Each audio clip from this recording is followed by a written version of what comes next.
इकरार उल हसन जो है वो पूरी चीज़ है, ठीक है ना।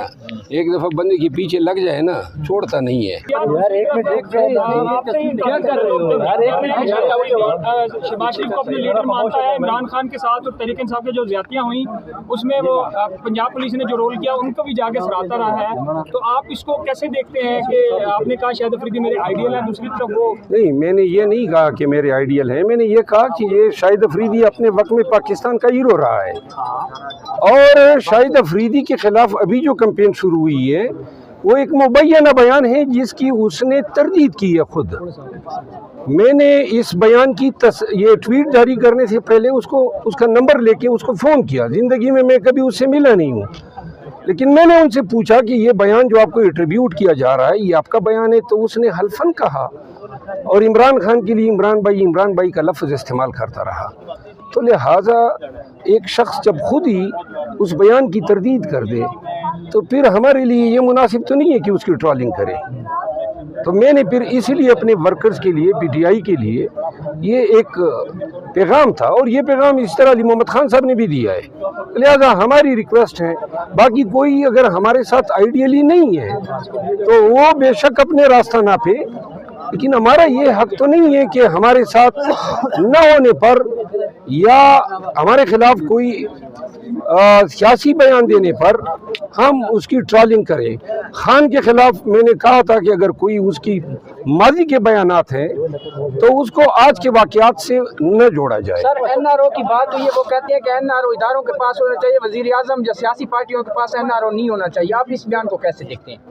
ये शाहिद अफरीदी साहब के बयान है सर। एनआरओ को किसी ने मांगा भी है। सर खान साहब कहते रहते हैं मैं नहीं दूंगा, 5 साल पूरे एनआरओ नहीं दूंगा। तो अभी वो कहते हैं कि वजीर आजम के पास नहीं होना चाहिए, सियासी पार्टियों के पास एनआरओ नहीं होना चाहिए। कभी पाकिस्तान में तारीख में एनआरओ का हक वजीर आजम के पास नहीं रहा है। अच्छा ये बता दें सर, परेड में से जो गुज़िश्ता वजीर आजम थे उनके अंदर से इमरान खान का नाम निकाल दिया गया जी, उनका बस चले तो हमारे वजूद को भी, पाकिस्तान तहरीक इंसाफ के वजूद को भी पाकिस्तान की सियासत से इस तरह हटा दे जैसे कभी पीटीआई रही ना हो। लिहाजा ये इतनी मुनाफरत का इज़हार करना, इतनी नफ़रत और इतने हठधर्मी का इज़हार करना फिर शेमलेसली आप एक मुंतखब वज़ीर आज़म का नाम निकाल रहे हैं, इस पर सिर्फ अफसोस किया जा सकता है। कितनी ये एक शख्स की अदावत में ये कितना अपने आप को और गिराएंगे। अच्छा 30 मार्च को आप जो जलसा करने जा रहे हैं, क्या स्ट्रेटेजी होगी? अगर परेड ग्राउंड में इजाज़त नहीं मिलती तो फिर क्या नेक्स्ट क्या लाए अमल होगा? अगर नहीं मिलती है इजाज़त, जो इंशाल्लाह मिलेगी, अगर नहीं मिलती है तो हम तमाम काफिले जो हैं वो परेड ग्राउंड में इकट्ठे होंगे और परेड ग्राउंड में जो है हम अपना जलसा करेंगे।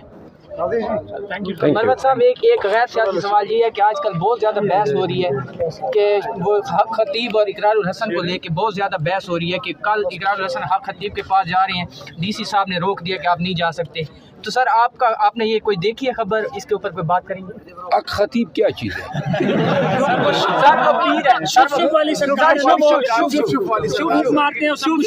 हाँ, वो पगोड़ वाला। अच्छा हाँ, मैं हसन ने उनको चैलेंज किया है, कल उनके रिहाइशगाह जा रहे हैं, चैलेंज किया है। वैसे मेरा भी जी करता है उसके पास चला जाऊं, पाकिस्तान पे एक चुफी मार दे, शायद पाकिस्तान की हालत ठीक हो जाए। आपके ख्याल में कौन ठीक है? वाकई ठीक है, चुफ से मामला हल हो जाता है? वैसे ये इनका नाम क्या है पीर साहब का? अच्छा, मैंने इनकी वीडियोस देखी है, लेकिन मैं कौन दुरुस्तें देखे वो उसकी चंद चीज़ें हैं वो चुप करके फालिज वाला उड़ जाता है, वो ज़रा थोड़ा सा हम भी तरतरा जाते हैं कि ये तो सर फालिज उड़ जाता है, फालिज वाला नहीं उड़ता। हाँ, फालिज उड़ जाता है। अंधे जो हैं उनको नजरें मिल जाती है। ज़रा ये बंदा जो है बड़ा दिलचस्प। लेकिन इकरार उल हसन कह रहे हैं मैं इनको गिरफ्तार करके रहूँगा। इकरार उल हसन जो है वो पूरी चीज़ है, ठीक है ना। एक दफ़ा बंदे के पीछे लग जाए ना, छोड़ता नहीं है।